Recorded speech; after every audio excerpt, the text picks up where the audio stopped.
Hello বন্ধুরা, কেমন আছো সবাই? আজকে আমি জঙ্গল ক্রুইজ সিনেমার এক্সপ্লেন করতে চলেছি। সিনেমাটি 2021 সালে মুক্তিপ্রাপ্ত একটি অ্যাডভেঞ্চার ফিল্ম, যা ডিজনি দ্বারা প্রযোজিত। এই সিনেমাটি 1950-এর দশকের একটি থিম পার্ক রাইড জঙ্গল ক্রুইজের উপর ভিত্তি করে তৈরি। সিনেমাটিতে অভিনয় করেছেন ডুয়েন জনসন এবং এমিলি ব্লুন্ট। জঙ্গল ক্রুইজ একটি পরিবারভিত্তিক অ্যাডভেঞ্চার ফিল্ম, যা হাস্যরস, রোমাঞ্চ এবং একটি রহস্যময় অভিযানের মিশ্রণে দর্শকদের অভিজ্ঞতা প্রদান করে।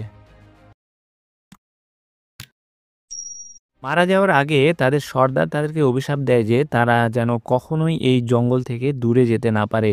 সর্দারের মৃত্যুর পর তার মেয়ে এসে সেই অ্যারোহেডটি নিয়ে পালিয়ে যায়। ডন অ্যাগুরে সহ তার লোকেরা তাকে ধাওয়া করলে নদীর কিনারে পৌঁছা মাত্রই জঙ্গলের গাছ লতাপাতা এসে তাদেরকে জড়িয়ে ফেলে, আর তাদের শরীর পাথরে পরিণত হয়ে যায়। এভাবেই শত শত বছর কেটে যায়।